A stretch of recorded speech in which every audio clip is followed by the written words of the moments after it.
lamun urang kajawan ku Gusti Allah ketika urang boga aya kubusak bisi kos kitu kan izin ka Gusti Allah izin amat lamun Allah nempokeun ka kalbu urang kertek urang ketika urang keur tapakur ka Gusti Allah indah amat ketika kalbu urang keur dipencerongkeun ku Gusti Allah kabeneran urang teh keur bersyukur ka Gusti Allah nikmat amat ketika urang keur ngalem ka Gusti Allah kana dadamelan Gusti Allah teu kaluar tina hikmah kabeh ge eueuh nu goreng munggu Allah nya kabeh ge ieu teh aya hikmahan lamun nempo zahirna mah nya bae tapi lamun nempo hikmah pasti urang ngabaguskeun bae kajen ku kumaha ge ketika urang neuleuh bajing nanaon teh bajing cek urang teh diciptakeun ku Gusti Allah jang naon teh Gusti Allah nyieun bajing tapi ketika jelema aya anu kitu bengek dibere bajing cageuk tuh sok dibere bajing goreng dah Masya Allah ketika aya jelema kencing manis teh anu geus luhur jasa 500 genep ratus pahara jasa ieu mah deres gula teh lamun bisa pake ngopi mah pani mah leuleus ka dokter ngan sakadar kitu-kitu bae tah urang ningali bae aya buut Bismillahirrahmanirrahim Alhamdulillahirabbil alamin santosna urang libur saminggu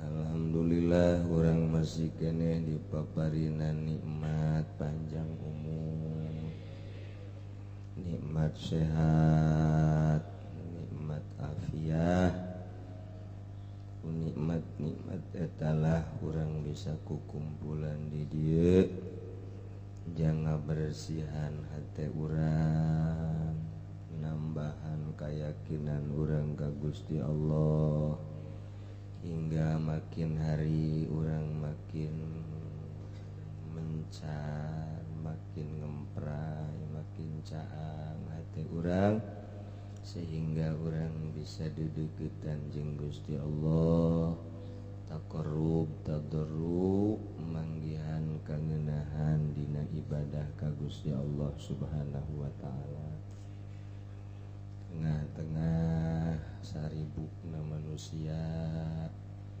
ilir mudi ka kaler ka kidul neangan kabutuhan jeung disibukkeun ku berbagai permasalahan tapi urang mah masih kena sempat ngalaksanakeun ngaji ialah taufik anu luar biasa ti Gusti Allah Subhanahu wa taala sanajan urang ngajina bagi dua jeung ngadahar wudu bagi dua jeung balanja bagi dua macem-macem bae teh mah Allah nu nyaho Allah nu uning aya nu pol jasa geus teh mah deuk ngaji bae pokona mah ti imah datang ka dieu neangan tempat anu ngeuneheun langsung reup teu kaganggu-ganggu malah mah teu kudu diudangkeun batur geussan nya mantepkeun we geus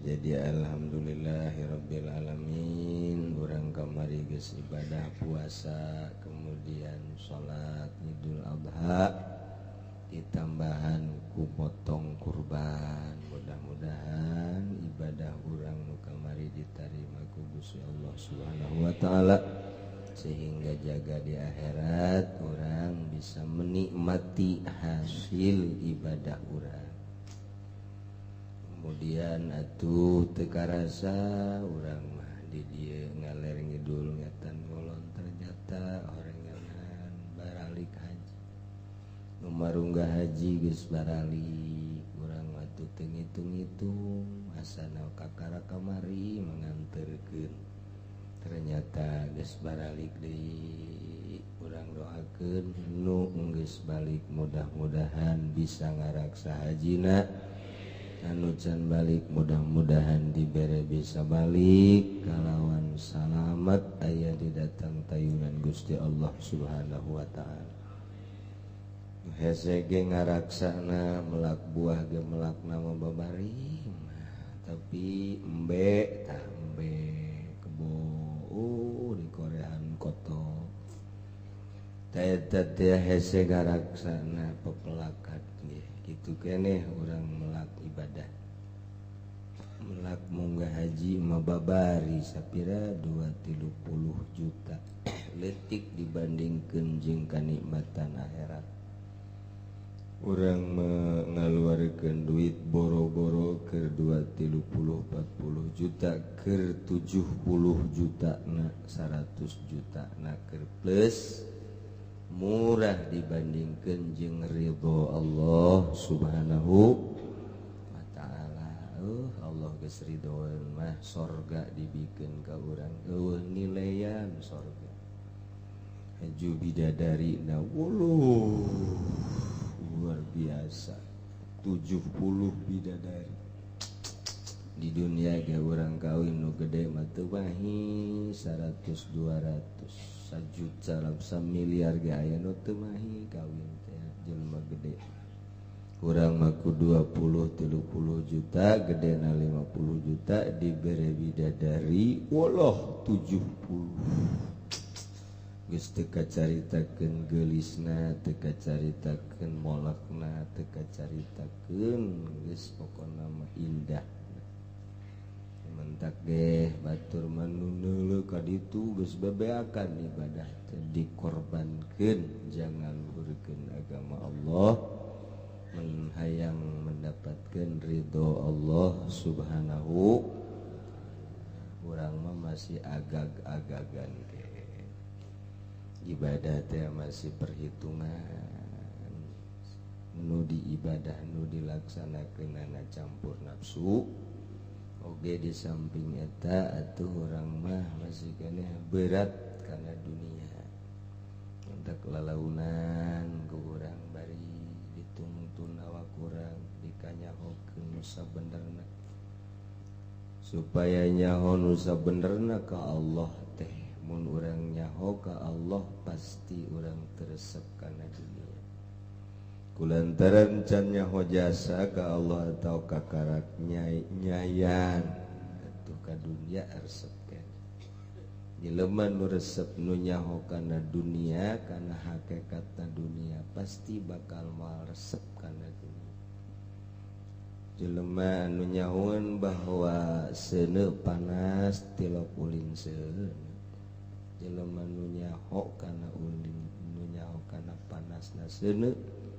tilok ngulin-ngulin seuneu kitu kan nu nyaho kana resep kana naon hakikatna dunia pasti urang moal resep kana dunia anak urang resep kana dunia berarti urang cajaho kana hakikatna dunia anak can nyaho kana hakikatna dunia berarti urang jauh keneh deket jeung Gusti Allah subhanahu taala mentak can ngernyet urang nyaritakeun Al-Qur'an nyaritakeun hadis can ngernyet cakarak datang ka hayang nyaho we sageusna jaho dipertimbang teu yakin komo ku ari mah atuh ieu naon ngaranna hamakna loba jasa mentak lantaran atuh urang nati Allah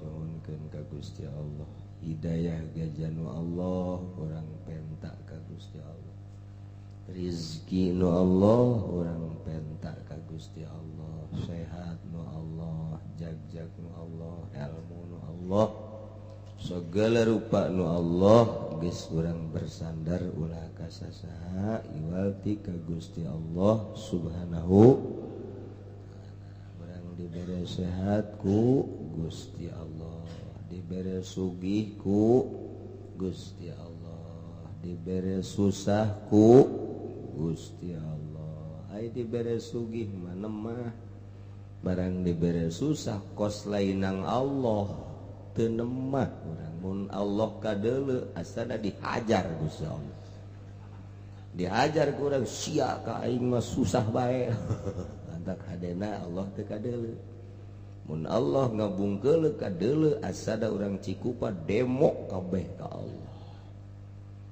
tetap Allah mah maha suci Allah subhanahu mutlak kumaha Allah dibulak-balik ngaji teh supaya ngenal Allah dika Allahkeun tetep hate urang ngolembarkeun kita dagang sok laksanakeun sesuai jeung aturanana untung jeung rugi nama Allah nu nentukeun dagang akurkeun sesuaikeun jeung aturanana begitu untung susurian haha nang Allah tanya lagi ngomong alhamdulillah ku Allah diberi untung ngegeleger kana ceuli alhamdulillah rabbil alamin luar biasa rugi nang Allah keneh ieu sial jasa kos lain nang Allah aduh goblok tolol jasa kos lain nang Allah padahal nang Allah beres sehat alhamdulillah rabbil alamin mantap jasa Allah barahan jasa narasa dibere gering goblok jasa goblok sial jasa kos lain nang Allah jadi kabeh dia menang orang lamun ditanya mah gitu hirup nang sa nang Allah sehat nang Allah gering nang Allah babeh ngomong mah bisa lantaran ngaji begitu praktek nah eta kakak hese jasa urang boga pamajikan nurut alhamdulillah cek urang aing boga pamajikan nang Allah nurut jasa ka aya pas boga pamajikan galak sial-sial teuing padahal nang Allah keneh teh nang Allah kene ngan orang bertindak dicandung sia ku aing. Ceknya aing lain lalaki beureuna. Coba sih. Mun geus dicandung tambah marah apa aja cicing. Geus kitu bae geus lalaki moal hese-hese. Brak marah balik.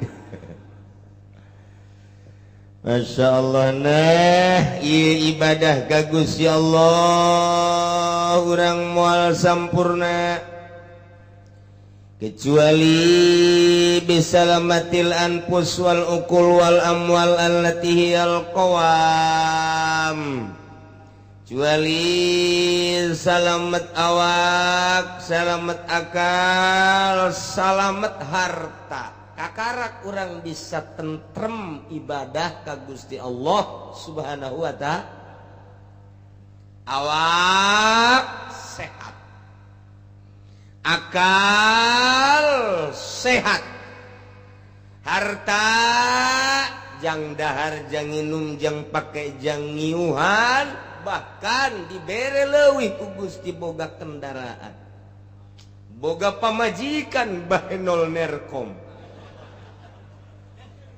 enggeus urang teh tah kuduna mah kos kitu teh khusyuk ibadah ka Gusti Allah mantep dek naon deui atuh nu di pikiran awak sehat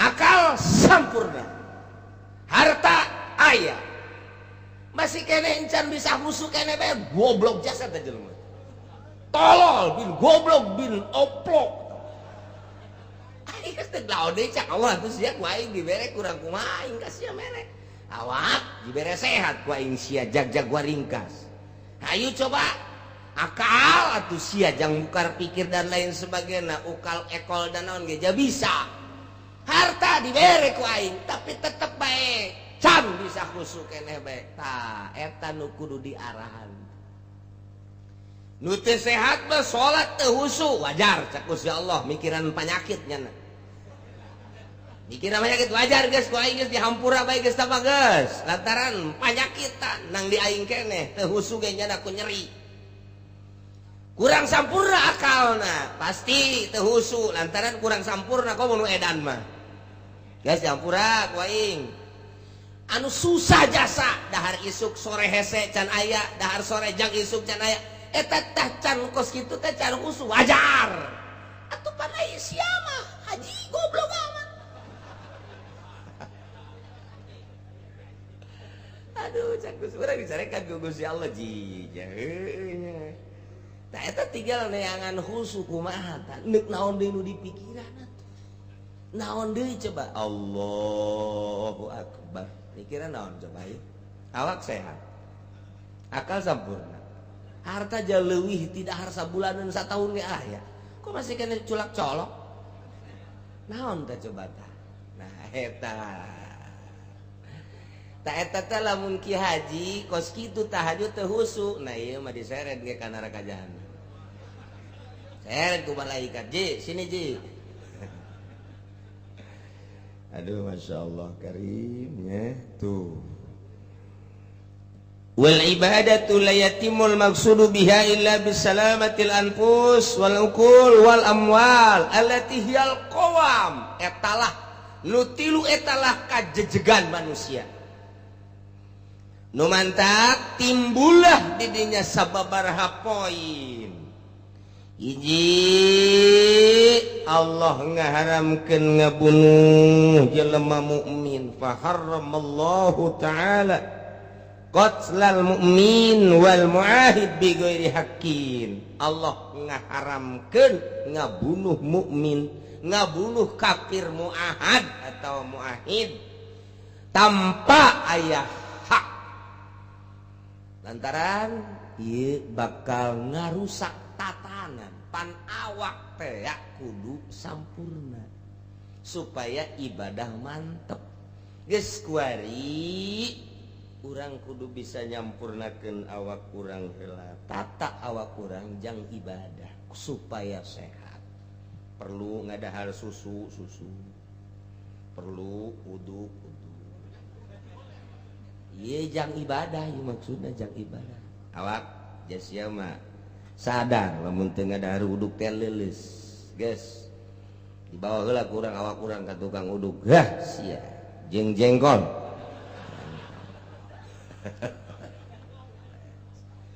ngarokok nginum sok gelas gede lak diuk tenang kan tenang tiis kan tiis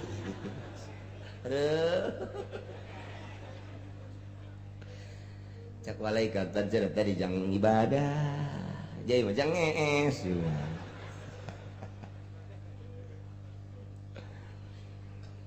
mimiti diri urang teu meunang dirusak ku urang awak urang lantaran ieu teh tatanan jang ibadah jaga diri urang matak lamun urang ngabunuh sorangan kafir asup teu meunang ngarusak awak urang teu meunang dirusak awak urang ku urang sorangan haram sebab asli ti dituna dua iman jeung ibadah annal imana wal ibadata la yatimul maqsudu minhuma illa bisalamatil anfus wal uqul wal amwal iman jeung ibadah moal sampurna tujuan daripada iman jeung ibadah yakni sampai puncak iman luhur ibadah luhur kecuali kudu salamet awak salamet akal salamet harta kuaritina awak teu meunang diganggu awak urang teh nu mantak sing hade awak urang teh wajib kudu dijaga awak urang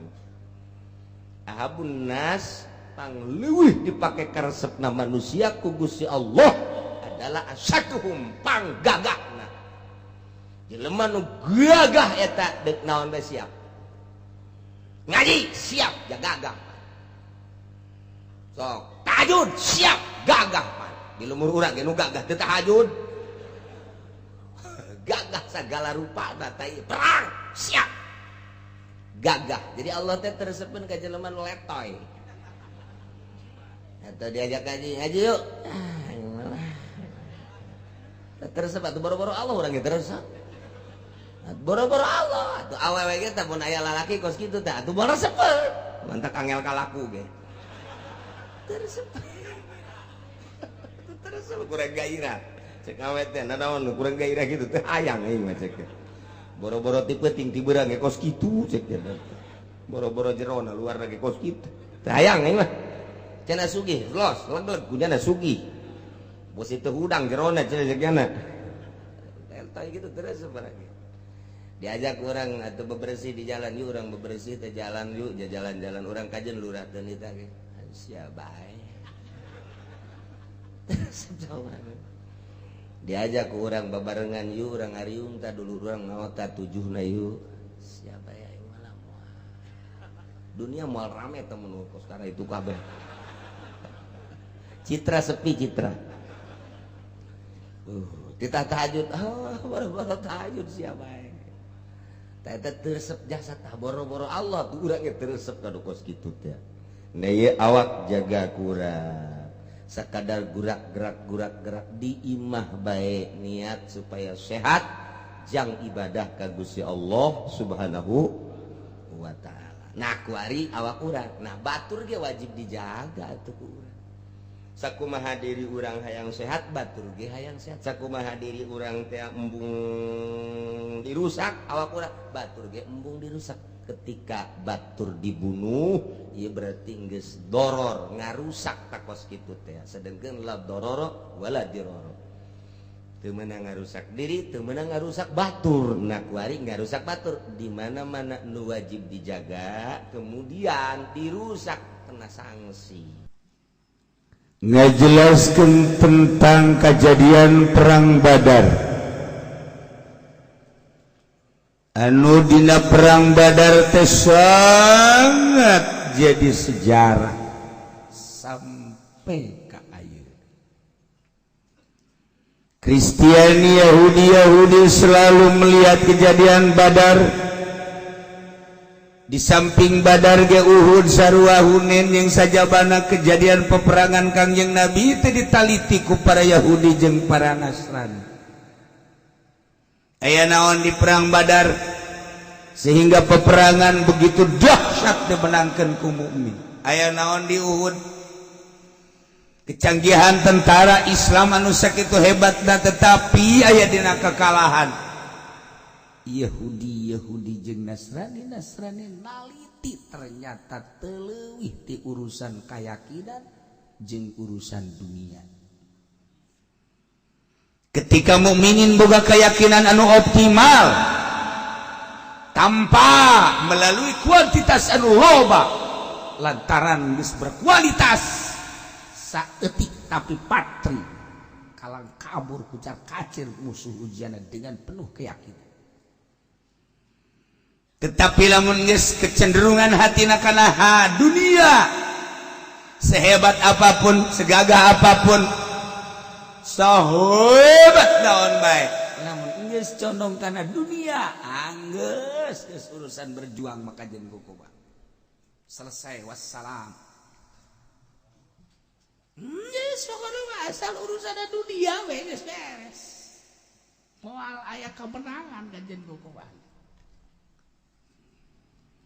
Elusok dicaritakeun ku para pendakwah teh dina dongeng aya hiji tangkal kayu disembah ku musyrikin teh berkeyakinan bahwa eta tangkal kayu teh tangkal kayu pinuh ku karamat. Tidinya teh jinna geus lain lalagaan geus lain jin sambarangan tama jinna geus jin anu proporsional. Jegot lagi geus ngangsar ka handap ka masjidat. Marah. Jelema ditaroelan titah nyembah ka dinya. Atuh lain saeutik lantaran loba anu hasil maksud gara-gara nyembah kana tangkal kayu eta. Jo aya hiji kiai. Goblok meureunana. Cek lamah merenang tangkal kayu teh dianggap pangeran tolol. Ujada dianggap eta tangkal kayu teh berkarabat goblok.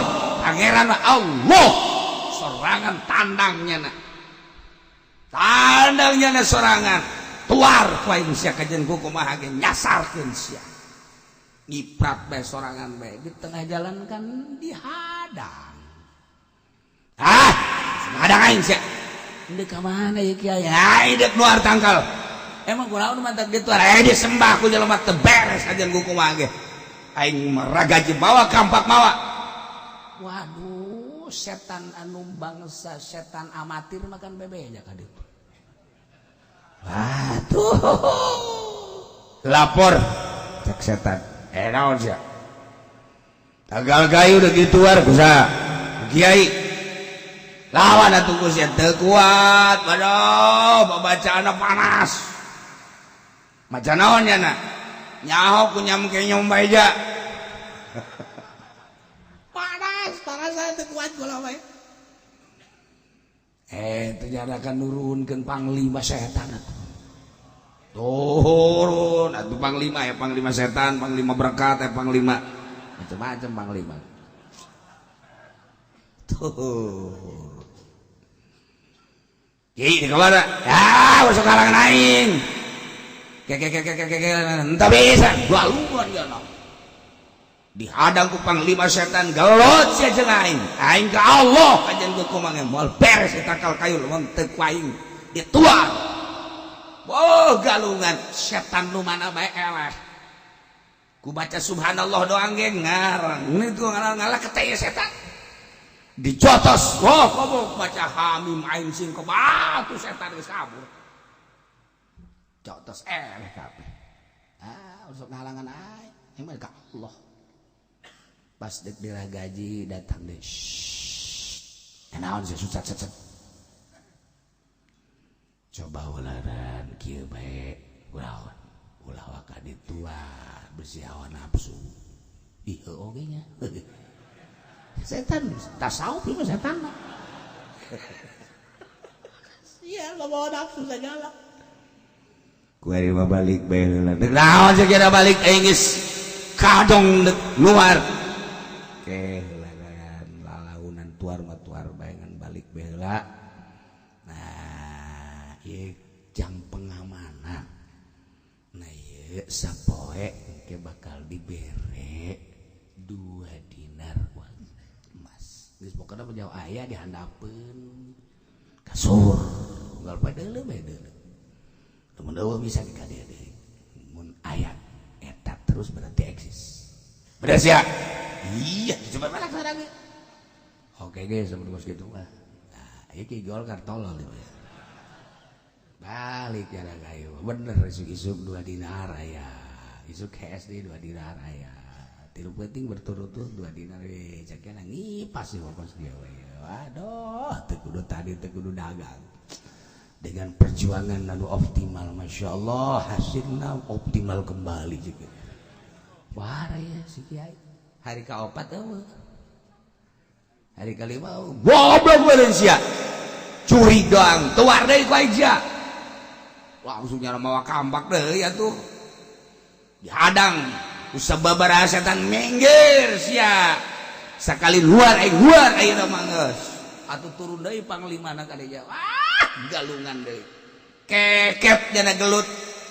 Dipapatkeun babacaan geus puguh hijib nasor dipapatkeun karasana hijib ripai jeung haji rapai-rapaina dipapatkeun ku nyana karasana berbagai hijib dibaca setan masih kene nang tangan kene bae malah kacekek kiaina ku setan di kieu-kieu hayo sia gara pabacaan oh suka budak-budak akhirnya lamun teu setana kekeluargaan mah dibunuh dan setan memboga kekeluargaannya nama artina kitu aya kadedeh jeung kanya lair tari aisan setan makan bos itu nama balik dengan penuh kekalahan. Meme balik teh ditanya ku kiai ai maneh teh kapan lain nu galungan jeung aing teh heula teh. Bener. Aing nu teh heula masih ku aing sakali ge ku aing sia ngacengkang. Babacaan aing karasa ku sia panas, mana tinjuan aing teu bisa ditangkis kapan ku sia ngagoler. Aing mun teu karunya mapan ku aing sia di gol tapi kos sia kuari gak menangkeun aing non dia latar belakang kiai keur ieu mah kiai berjuang deuk mayahan Pangeran tangkal kayu nu dianggap pangeran teh ikhlas lillahi ta'ala penuh keyakinan nu dideuleu atuh kami ku kiai boro-boro kami gelut sabenerna mandeuleu beungeut kiai kami teh geus sieun jasa lantaran tina babacana ge karasa ku kami bodas luar biasa apa hari nu ieu mah lotikna lain pinuh ku keyakinan jeung ikhlas lantaran neuleuh di hadapan kasur eueuh geus 2 poe. Ieu bener oge nya naon tuntutan nu pertama mah yakin jeung ikhlas nu kadua mah goblok ieu si setan ngabohong sia kaing tuar deui sia ku aing. Motif nu kadua mah tuntutanna dunia elek dulu nu mantap kejadian naon bae urang perang di zaman tahun 45 penuh ku keyakinan jeung kailas menang urang. Kejadian duma demo ge lamun pinuh ku keyakinan jeung ikhlas menang kajenting ku kumaha ge. Tapi lamun muatan-muatanana henteu ikhlas jeung teu yakin dunia eleh kajen ku kumaha ge eleh bae. Lain setik jelema anu gararaga tapi setengah mah teu ikhlas jeung teu yakin urusanana dunia. Nah, ieu perang Badar teh ya. Satu peperangan anu luar biasa ditaliti terus sampai ke akhir dunia. Datangkan de kiamat ditaliti bae terus. Hari berganti hari, tahun berganti tahun, kepemimpinan berganti kepemimpinan terus baik. Mekahna tetap eta jelemana ganti Madinahna tetap eta jelemana ganti koti Indonesia kuari tanahna ibu pertiwi Indonesia baik tapi pemimpin ganti jelemana ganti dengan pergantian personil manusia bakal berbeda. Zaman Pak Harto seperti kos kitu urang melalui Orde Baru ganti deui nu kadua seperti eta ganti nu katilu seperti eta kaopat seperti eta kalima kuari seperti kieu.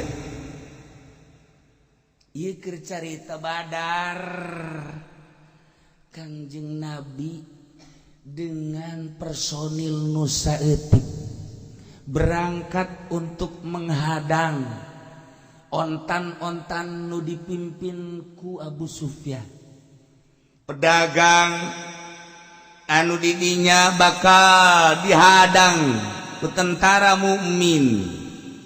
Sekedar penghadangan balad naon gitu ontan-ontan dagang. Geus persiapan perang getan pan teu aya. Jelema dagekan ngan saeutikan sapira dek ngahadang rombongan pedagang.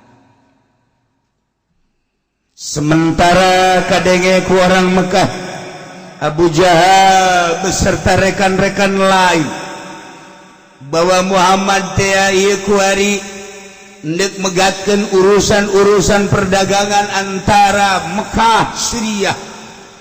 Lamun kuari kahadang ku rombongan Muhammad Mekah apa yang terjadi cek Abu Jahal.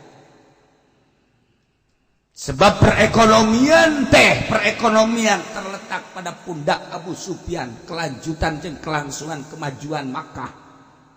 Sementara kuari rombongan Abu Sufyan teh dihadang ke rombongan Muhammad. Gas seluruh personil Mekah tidak terkecuali sahabat berangkat rangan Muhammad.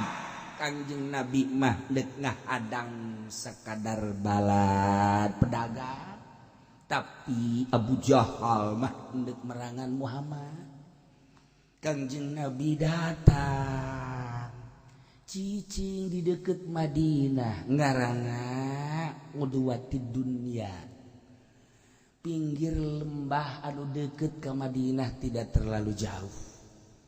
Tapi rombongan Abu Jahal dengan rombongan nu terdidik, terlatih dengan amunisi anu komplit luar biasa, dibantu awewe wanita cicing di Udwatil Quswa jauh ke Madinah. Sementara rakbu rombongan dagang lewat laut pinggir laut. Perbedaan Kangjeng di Madinah deket ke Madinah. Iya, rombongan Abu Jahal jauh ke Madinah. Sementara pedagang mah lewat laut ke dia pinggir laut. Kangjeng Nabi mangan sakadar haya sababaraha personil. Kemudian tadi dilengkapi ku senjata anu sakumaha mistina jantaya maksud peperangan. Tapi ternyata Abu Jahal mah ngayakeun peperangan, ngajakan perang. Padahal mah rombongan Kangjeng Nabi mangan sakadar neuk ngahadang pedagang. Ketika diajakan perang ku Abu Jahal, tidinya para sahabat teh mikir ngenogoan instruksi ti Kangjeng Nabi. Kadengena dahsyat anu luar biasa rombongan Abu Jahal. Di samping tentara-tentara anu geus terlatih amunisi anu cukup, oge nyana dicicingkeun di tempat anu subur cai. Sementara rombongan Kangjeng Nabi mah di udwati dunya cai ge hararese. Rombongan pedagang lewat lain kadinya teu kahadang. Ketika ditangtangan ku Abu Jahal perang, Kangjeng Nabi munajat ka Gusti Allah. Apa mesti perang? Lantaran teu aya maksud perang. Tapi Allah ngainstruksikeun lawan. Masya Allah kan. Begitu Kangjeng Nabi ngajelaskeun ke para sahabat, wahai para sahabat, anu tatadina urang deuk ngahadang para pedagang, tetapi rombongan Abu Jahal di Mekah geus luncur untuk berhadapan jeung urang. Ditanya ku para sahabat, kira-kira ya sabaraha jana eta? Sekitar 1000 leuwih. Aya rombongan urang ngan sakadar 300 leuwih. Muhammad, ulah Muhammad lawan. Sahabat gararieu lawan. Ai urang senjatana lawan. Teu meunang ngomong. Keheula pan perang teh make senjata lawan. Ayo urang panggilan saya tikan saeutik ari lawan. Eta sahabat titah ngalawan kos itu lain mundur. Udang kabeh siap. Apapun yang terjadi pokoknya maka jadi hukuman orang siap. Nyana lobaan orang saya tikan siap. Nyana maka perlengkapan senjata orang teh siap. Nyana amunisi da loba orang maka laparan siap. Pokoknya pantang mundur, langsung berangkat. Bayangkan konfirmasi jang perang tadina. Persiapan, tetapi perang lanjut. Cek Kangjeng berangkat. Berangkatlah nu mantak kamari dijelaskeun. Wa ma in kuntum amantum wa ma anzalna ala abdina yaumal furqan yaumal taqal jam'an. Dina poean aduh hareupan dua rombongan mukminin anu saetikan tur tadi dilengkapi ku alat persenjataan anu optimal.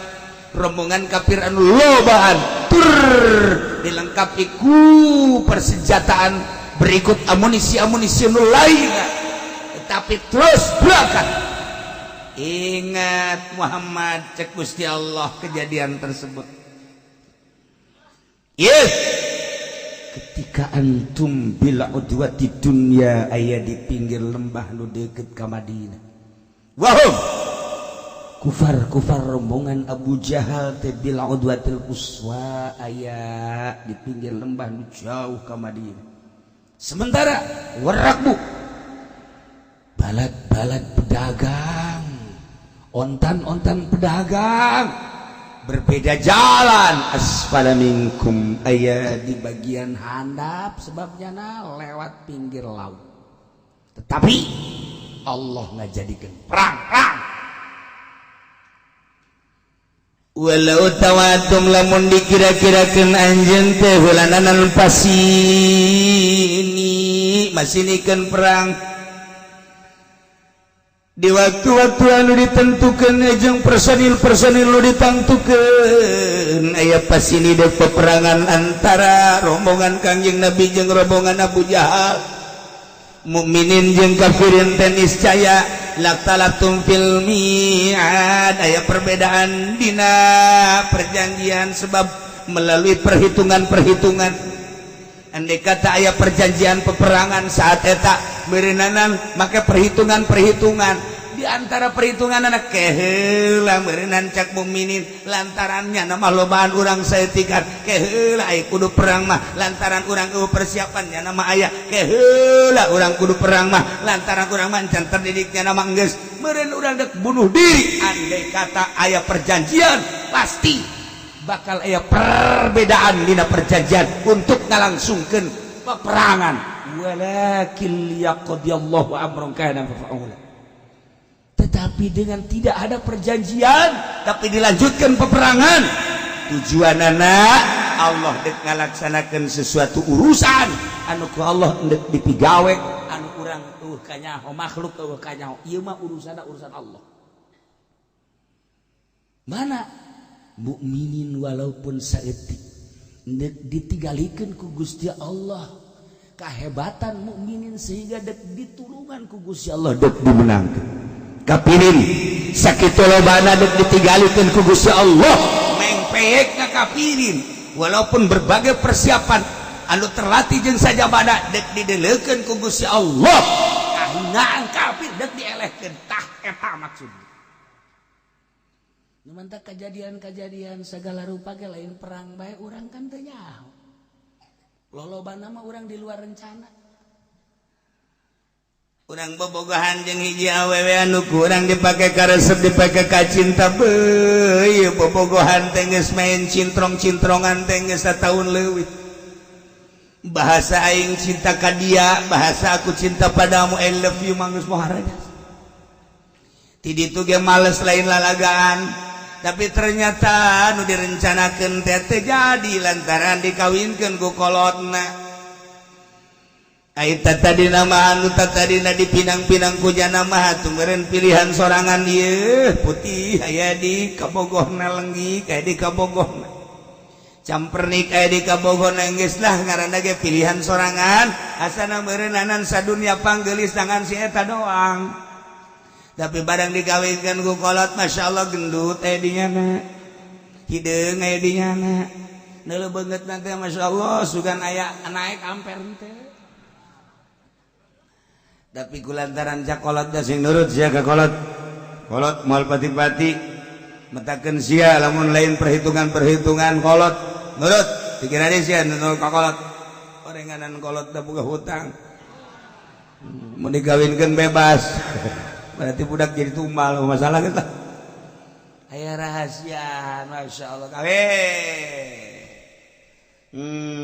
geus bangun nama atuh teu bogoh ieu ngaranna ge api lain bae ya kabelah dina reuneuh biasa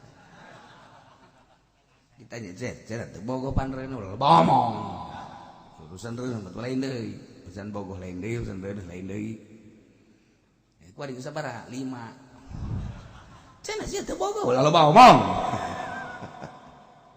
tapi pinuh ku rahasia terjata warega dan barang ditilik-tilik mah masyaallah karim lamun cacak-cacak kawin jeung nu dipake ka bogoh kumanehanna geus moal bisa ibadah lantaran meureunanan gede karesep teu meunang ditinggalkeun jeung embung ninggalkeun anak diondang ngariung embung lantaran pinuh ku karempan jagelis di mana lelempangan ngabeakeun duit ya bogoh teh ya segala rupa teh geus main hati bae makan hati teu meunang salah saeutik nah barang boga pamajikan nu ieu masyaallah dek di majelis bae ge teu ditatanyakeun dek di masjid bae tilok ditatanyakeun dek kumaha ge tilok ditatanyakeun lantaran aya pinuku kabebasan hirup teh barang ditanya teh emang sia teh ka mana teu melang ka pamajikan henteu nu antep teu melang sanudaekeun tah ninaheun magahan ngaji tentrem jeung masyarakat tentrem eta rahasiana mah horenganan nu mantep diadukeun ku kolot ieu bakal jadi katenterman jiwa. Urang teu nyaho eta. Teu nyaho tah rahasia Allah teh bos kitu. Nah ieu ge koreganan rahasiana liyaqdiyallahu amran kana maf'ula. Allah dek ngajadikeun sesuatu perkara nu ku Allah dek dipigawe. Yakni mukminin walaupun setik dek dimenangkeun dek ditulung. Kafir walaupun loba jeung terlatih dek dielehkeun. Urusanana urusan Gusti Allah. Liyahlika man halaka an bayyinatin wa yahya man hayya an bayyinah. Tujuan Gusti Allah teh dek nemongkeun kakufuran jelema anu kufur dengan nyata. Kakufuran jelema anu kufur dek nyata terus dek dielehkeun ku Gusti Allah. Jeung deui kahirupan mukmin anu nyata-nyata hirupna dek dinyatakeun ku Gusti Allah. Mukminin anu saeutik dek ditembongkeun kalawan jelas keimananana, keyakinanana, tur keikhlasanana sehingga menang. Kafir dek dijelaskeun kakafiranana anu pinuh ku kasieun, pinuh ku tipuan, pinuh kakaduhungan dirina walaupun loba dek ditembongkeun ka pajrihanana, kabodohanana, kaboranganana jeung kakaduhunganana. Loba ku lobana, terdidik ku terdidik da eleh. Contoh setiap orang berangkat gayakeun perjuangan, contoh Badar. Mentak cinta ahli Badar, cinta Nabi, cinta Allah. Ayalah sholawatna, sholatullah salamullah ala toha rasulillah, sholatullah salamullah ala yasin habibillah. Tawassalna bi bismillah wa bi ahlil badri. Ya Allah, masya Allah, sholawat Badar. Iyalah ku Allah dek ditembongkeun nyata. Jadilah peperangan anu dahsyat. Kafir nu sakitu loba, mukmin nu sakitu saeutik. Kafir nu sakitu terlatihna, mukmin anu teu pernah dilatih. Kafir nu sakitu garagahna lantaran pinuh ku persiapan amunisi. Mukmin anu sakitu lalaparna. Tetapi pitulung Allah, masya Allah, pedang cabut memeh ditebaskeun geus dagoler tinggal. Selalu seperti itu. Ya suara-suara kuda anu di luar kuda zahir. Aya sosok-sosok manusia anu di luar sosok manusia biasa. Ternyata dibantu ku para malaikat. Padahal Allah mah teu kudu make bantuan-bantuan kos kitu ngan geus jadi sunnatullah supaya nyata, supaya jelas. Dibantulah ku para malaikat, tumbanglah kafir. Sejarah Badar dikaji ku para Yahudi. Ketika mukmin masih eksis keyakinan anak Yahudi itu pernah daek nyerang. Ketika mukmin eksis keyakinan anak Nasrani itu pernah daek nyerang. Nu mantap Nasrani kuari daekeun ka urang nyerang melalui berbagai cara. Sebab kiai-kiai nalale daek dibere. Asal kiai-kiai geus lale bae ge atuh. Di partai lain ulah partaina tapi ulah sogokanana. Di negara lain ulah nagarana tapi ulah daek sogokanana. Di organisasi lain ulah organisasina jata perkumpulan anu penting jeung kudu lantarannya sudu ba'duhu ba'don. Tanpa aya partai cilaka, tanpa aya organisasi cilaka. Bahayana horenganan neangan dahareun di partai. Nu bahayana neangan amunisi di organisasi. Iya nu bahayana. Ketika lillahi ta'ala orang di partai itu bagus. Ketika lillahi ta'ala orang di organisasi itu sangat hebat. Ketika orang dedeketan jeung bupati, jeung gubernur, jeung presiden, tetapi orang niat lillahi ta'ala jang ngasehatan nyana hebat. Tetapi lamun urangan sakadar menengadahkan tangan dek menta aing mah ka presiden teh, dek menta aing mah ka bupati ka gubernur teh. Nah iya nu geus ieu nyin leeh agama Kristen teh nu entak wani ka urang kunaon lantaran contoh Ahok datang ke Jakarta kiai dibarelikeun kunyana selama kiai nedek dibeli atau seserian si Ahok awal kuat Jakarta dibeli kabeh 90% kiai kan kabeli kabeh bergerak teh hararese nu matak nu bergerak teh kabari nu can kabere Lucan kabere tuh ya kipodin ge mun kabere mah moalnya nage.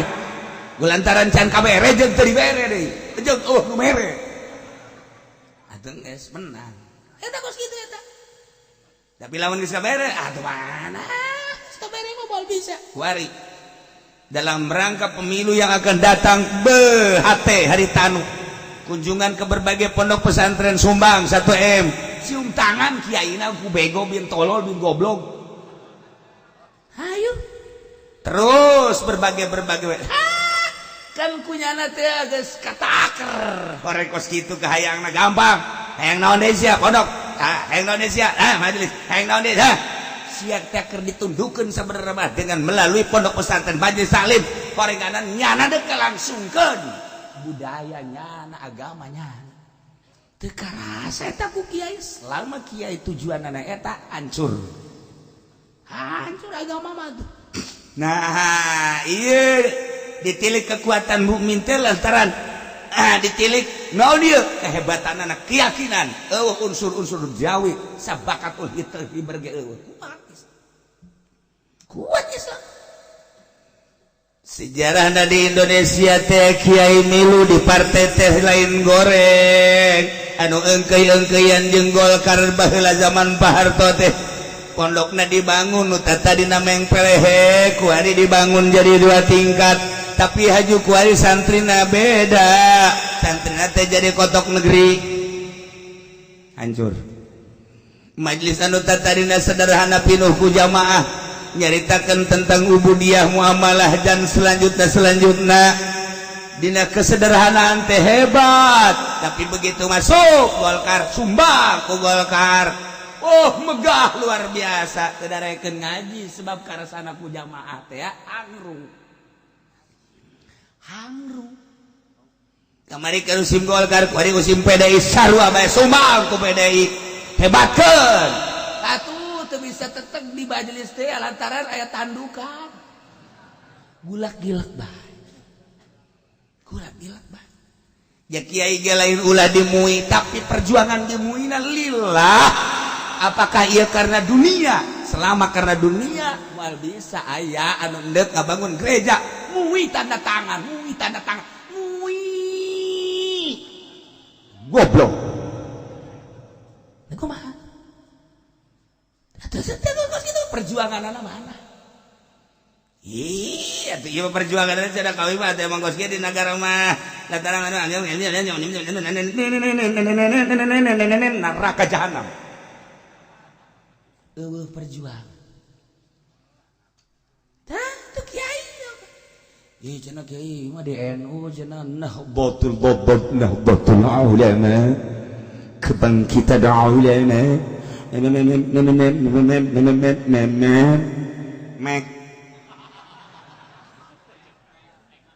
iya tu lain nahdlatul ulama nu jore nu ngajalankeun mana sosial keagamaan nama.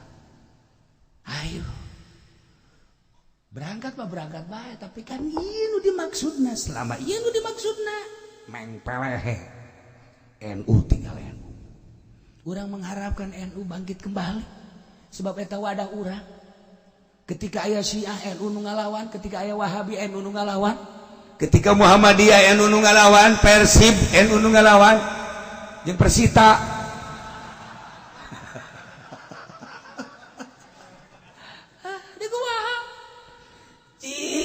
tapi kan bala tuh dia nu ngalawan teh lain NU malah orang-orang di luar NU nu ngalawan Syiah teu kudu disebutkeun ku kula seorang manusia nu handal alhamdulillah nu ngalawan Wahabi kiai anu handal di luar NU lantaran geus teu bisa ngomong cau kiai tuh cacak-cacak di organisasi geus tos gitu atuh kumaha di partai. Henteu ai kabeh mah aya bae hiji dua mah. Ngan di deuleu tapakna mana berjuang teh kan di deuleu teh tapakna lain asal berjuang. Ibadah teh anu di deuleu teh tapak ibadahna mana ulah asal ibadah. Nah, iyalah ketika unsurna dunia geus harapan kajen kumaha ge. Perang eleh. Urang kuari makin siut we ka belah dieuna eleh-eleh. Kusabana? Atuh urang maksudna deket jeung presiden hayang dibere. Deket jeung gubernur hayang dibere, deket jeung bupati hayang dibere, deket jeung camat hayang dibere. Lain ulah ngadeukeutan, ja ieu teh nagara urang. Janu jadi bupati na ge dulur urang, tetangga urang. Hayu bersama-sama ngan ulah hayang duniana. Urang bangkit. Tegakeun bangsa negara jeung agama di ibu pertiwi urang tanpa hayang meunang pamerena tah neangan ukos kitu hese. Neangan ukos kitu barang kamari ieu mah jangan naik motor kuari barang dedeukeutan jadi Avanza. Avanza alhamdulillah cenah kiai barokah. Barokah itu tanpret. Ya Allah, salah ngagunakeun barokah teh budak. Teh, iyalah peperangan anu diabadikeun dina Al-Qur'anul Karim tanpa aya konfirmasi, tanpa aya perjanjian. Nu andai kata aya konfirmasi jeung perjanjian heula antara kedua belah pihak rombongan kufar Abu Jahal jeung mukminin rombongan Kangjeng Nabi. Lakhtalaftum fil mi'ad, lakhtalaftum niscaya aya perbedaan lantaran loba ketimpangan yang perbedaan, tetapi ku Gusti Allah langsung berangkat perang liyaqdiyallahu amran kana maf'ul. Sakabehna ge sabenerna mah ieu urang teh kapan geus aya tulisan di Lauhil Mahfuz di azali ngan urang teh kadang-kadang kapan pohoan kana aturan Gusti Allah. Padahal mah geus selesai ku Gusti Allah diatur dina azali. Eueuh hiji perkara anu dilaksanakeun ku urang kuari, eueuh hiji perkara anu kajadian kuari di alam dunia, eueuh hiji perkara naon bae ieu di luar tulisan di Lauhil Mahfuz anu kaluar tina catatan Gusti Allah geus beres. Cuman urang kan pohohan. Gusti Allah teh ngayakeun dunia geus dicatat ku Gusti Allah datang ka taun sabaraha ngan urang teu dibere nyaho. Kajadian pertahun-pertahunanna presiden-presidenna jeung raja-rajana nu bakal jadi presiden teh si eta keganti si eta geus aya tulisanna di Lauhil Mahfuz. Sagala rupa ge bakal kajadian-kajadian nu geus kajadian jelas kamari geus aya tulisanana. Zaman kamari urang perjuangan tahun 45 ngalawan Belanda ngalawan Nippon geus aya tulisanana. Kabelah dieuna teh ngalawan gedoran-gedoran Cina geus aya tulisanana. Diganti ku urang lantaran merdeka ku presiden urang terus 5 tahun tentrem adem ayem. Setelah 5 tahun kabelah dieuna mus mulai goyang-goyang deui. Terus ganti dengan berbagai macam-macam. Timbul PKI na, timbul segala rupana. Urang lamun teu maca jalur politik na kaget ketika urang maca jalur politik na aya PKI teh ya. Pak Bung Karno aya naon ieu mencuat di dunia dan lain sebagainya ku urang geus kanyahoan. Urang makan nyahona sejarah teh lain ti maca tapi ti ceuli. Kolot urang ngabejaan. Kieu Bung Karno teh kieu Bung Hatta teh teh nyaho teh teu pernah maca sejarah tetapi ngadenge langsung. Tetapi kan akurat. Terus kabelah dia ada kiai makin ciut baheula nu jadi gubernur kiai nu jadi bupati kiai. So geura ugal kabupaten Jawa Timur jadi gubernur kiai, bupati na kiai, Jawa Tengah gubernur kiai, bupati na kiai. Terus datang ke Jawa Barat kiai kabeh sehingga terteralah jalan kiai anu. Mulai terus diopena di negara teh ku kiai mah terame lantaran mah di pendopo pengajian. Pendopo mah lain pengajian, nanging nong ganti. Mulai kuari geus terasing kiai teh geus terasing. Kiai geus terasing. geus ulah aya kiaian sebenarnya di DPR geus ulah aya kiai nu calon bupati ulah aya geus ulah aya geus kiai mah maningan di dari itu bae tuh di masjid di mushola geus dari itu ngariung tah nu paeh bagian kiai politik bagian kami geus kos kitu teh geus nyana bagian nyana teu beres negara ditinggalkeun ku kiai teu beres negara teh nu kadege ku urang ku ceuli urang korupsi aju geus korupsi aya deui KPK tangkap geus ditangkap diadili lolos heran aing mah eta kitu gede da sabaraha triliun adili ceuk diadili lolos di kumaha ieu hukum atuh sabodo jagakeun emang kos kitu di Indonesia mah anu maling HP irungna pindah nu maling HP irung pindah atuh datang ka nyungir ka luhur geus mah dihantem ku polisi disiksa ku polisi sekedar HP ai si eta triliunan ku ari geus ongkang-ongkang deui bae ieu Indonesia nyanggakeun sadaya-daya atuh jakos kari itu kaayaanan nu kurang kadenge geus sabaraha jelema anu triliunan anu miliaran kok diararan teh atuh nyanggakeun sadaya-daya urang baja urang sapira rakyat tapi nu maling sapeda datang ka anak pamajikanana teh nyaho kuburanana datang ka kuari nek kumaha di Indonesia kos karena itu ya Allah ya Karim nu jadi DPR karena itu nu jadi pengurusnya karena itu KPK tinggal KPK bae nyanggakeun sadaya-daya kos kitu kaayaan Indonesia ayeuna serangan Yahudi anu terus bae serangan Nasrani terus bae waniun nya kiaina daekeun disongok eta kos kitu eta iya Allah ya Rabb geus teu deui sejarah Badar teu deui sejarah Uhud teu deui mudahan Uhud sampaikan ka akalah lain dijadikeun contoh tapi ku urang malah hayu dilaksanakeun kagorengan keaeban kacacadan iyalah cilaka selama kos kitu cilaka kajen gugu magena urang neangan kuari jelema lurus berkeyakinan ka Gusti Allah tanpa hayang dibere ku pemerintah tanpa hayang dibere disumbang usaha bae jana berdedikasi penuh keyakinan ka Allah karak urang ngeunaheun nuturkeun ieu salila urang kuliah peleyeng mah tunggal hadiana teu di urang wayah dia mau babarengan wayah beli mobilnya na sorangan dan naon eta kos karena itu atuh tah ieu urang mesti kos karena itu nu diomongkeun rakyat demi rakyat toreng ka ditu mah jang beuteungna sorangan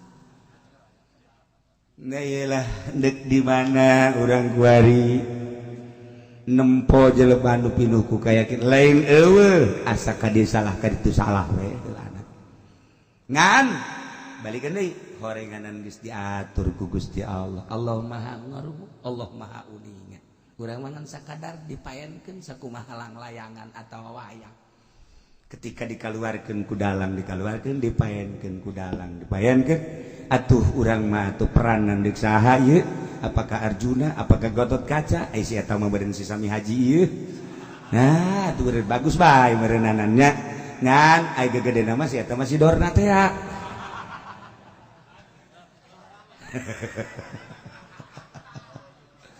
kos gitulah cerita wayang atuh sarua Gusti Allah geus si keluar berangkat si keluar nah di saat tengah-tengah Kangjeng Nabi Kangjeng lah anu berjuang di zaman sahabat Sida Abu Bakar lah Amirul Mukminin zaman Sinamar terus sampai ke ayeuna zaman Wali Songo sok berjuang maneh di zaman ayeuna nu berjuang anu neko nu berjuang tetep bae berjuang rahasia Allah Subhanahu wa ta'ala. Nah ieu sabab kejadian horeganan Gusti Allah teh erek liyaqdiyallahu amran kana maf'ula wa innallaha lasami'un alim wallahu a'lamu bimarasanya da Gusti Allah yakin maha ngarungu alimun tur maha uninga talukna kapan talukin kisyaf ilmu Allah mah tupan lain lalagan nyaho teh kana sakabehna teh kumaha wajibat jaizat mustahilat kauning aku Gusti Allah zat Allah kauning aku Gusti Allah Allah apaleun Allah uningaeun ka zat Allah sifat Allah kauninga ku Gusti Allah. Allah teh maha uninga karena sifat Gusti Allah nu wajib kayahoan ku Gusti Allah, ilmu Allah nembus karena nu wajib anu mustahilat seluruh makhluk-makhluk Allah kanyahoan ti mimiti langit jeung bumi na eusi langit eusi bumi neraka jeung sorga na kakutu-kutu katu-batu mah anu jamal ku Gusti Allah katerapan ku ilmu Allah eueuh hiji perkara nu teu kanyahoan ku Gusti Allah. Kadu mustahil kanyahoan ku Gusti Allah. Mustahil Gusti Allah teh nyiptakeun syarik teu aya syarikul bari. Allah uningan bahwa Allah teh wahid hiji wahdahu la syarikalah tanpa aya syarik.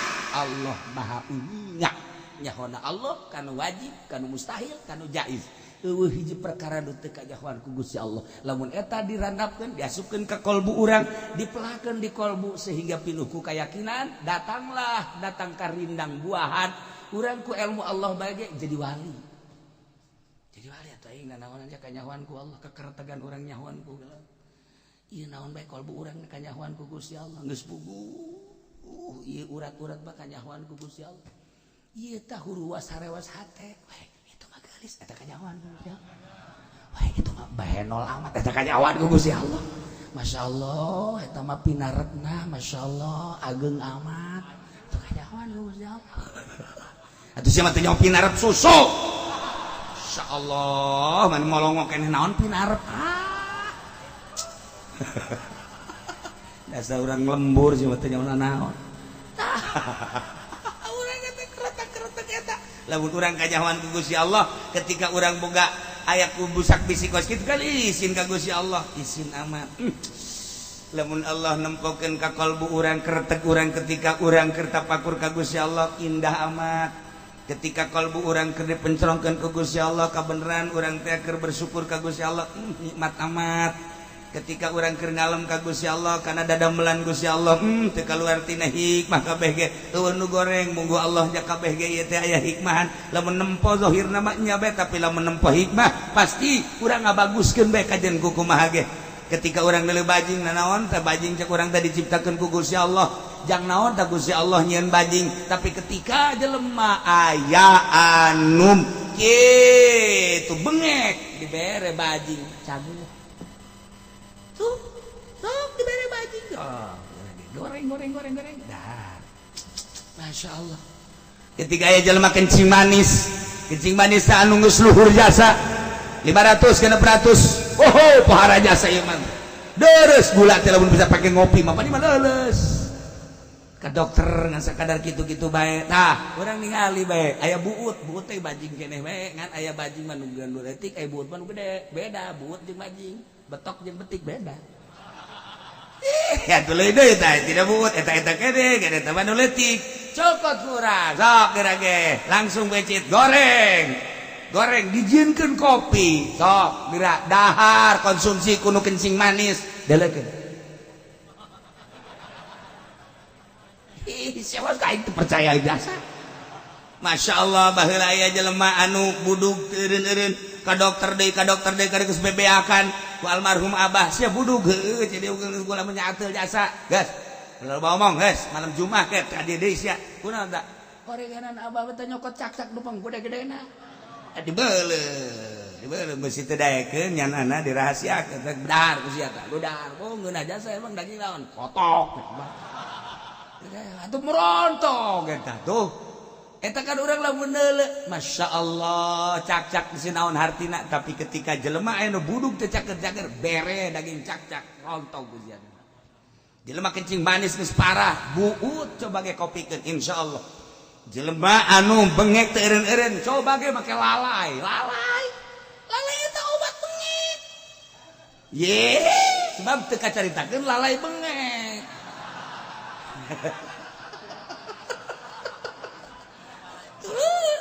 Masya Allah sok ge urang lamun gitu ngaranana paragal ngadahar daun bernuk moal daunna bernukna masalah ku mah teu mabok ieu emang kunaon sok didahar ku kebo kan tilok jana makan sugan bebeja kebo teh aduh kula paragal tilok Geus balantaran kebot rek pargel sok gadahar eta dari ku urang teh. Dua pilihan lamun teu hirup bae.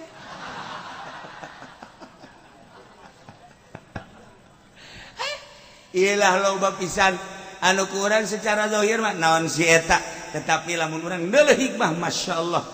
Gaang urang lamun diaritakeun gaang kunaon Allah nyiptakeun gaang, tetapi horenganan eta gaang teh gaang, ieu teh obat kanker. Urang teh lo bener gaang masyaallah. Sedengkeun eta gaang mah kapan biasa ku urang bae ku urang itu mah ku urang kadang-kadang ku urang jampang mah wah pake muatan teluh. Tapi orang rahasia, orang lamun selalu neuleuh rahasia teu nu goreng. Teu nu goreng aya rahasiahan kabeh.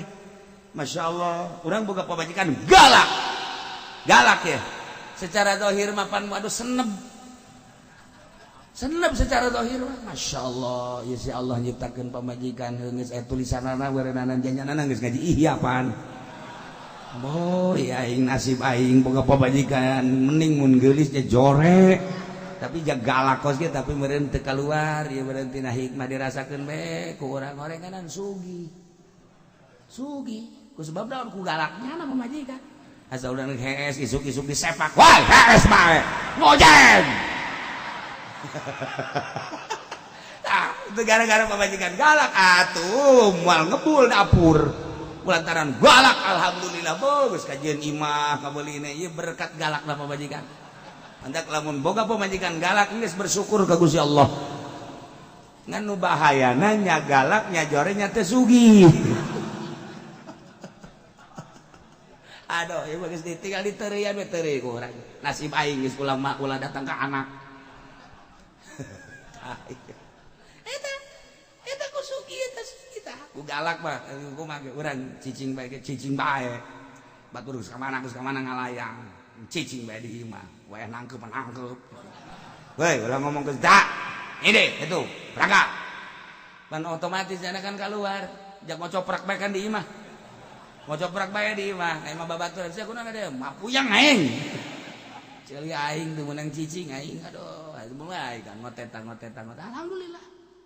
Nah geus leumun boga pamajikan galak bersyukur. Ji, coba lo buka pemajikan cara rici. Geus kumaha Allah bae lah nyakannya. Isuk-isuk karare pemajikan deuleu salake nyana hees deui. Aju pas udang salakina deuleu pemajikan hees deui. Udang-udang lohor masak encan, nyangu encan, nyeuseuh encan. Harar udang bae sia geus nya seunteut. Masak cai encan. Kumaha Allah bae. Cak salah kita bener ge kumaha Allah atuh cai mah kudu ditaher bego.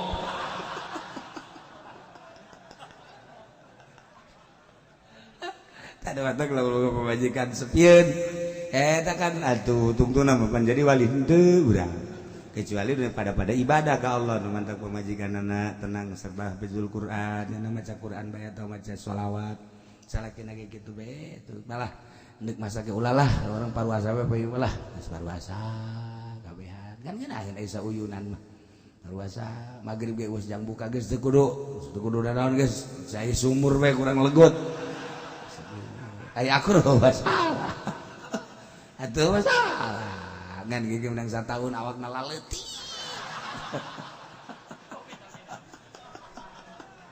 tinggal tulang doang. Nu bahayana keluar aya anjing pajar tulang aduh udah anjing.